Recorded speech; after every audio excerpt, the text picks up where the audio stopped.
মাওলানা আব্দুল হামিদ খান ভাসানী জন্মগ্রহণ করেন 1880 সালে 12ই December British Bharat presidency Bengal এলাকায় অর্থাৎ সিরাজগঞ্জ ডিস্ট্রিক্ট তৎকালীন পাবনা জেলা অর্থাৎ ধানগড়া গ্রামে জন্মগ্রহণ করেন।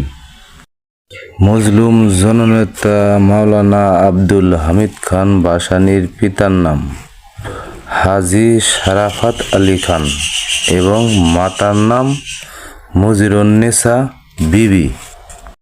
মজলুম জননেতা মাওলানা আব্দুল হামিদ খান ভাসানী আসামে জেল খাটার পর তারপর 1948 সালে টাঙ্গাইলে আসেন সন্তোষ এলাকায়, কিন্তু এর আগে সে কাগমার এলাকায় একটি প্রাথমিক বিদ্যালয়ে 1909 সালে শিক্ষকতার চাকরি করতেন।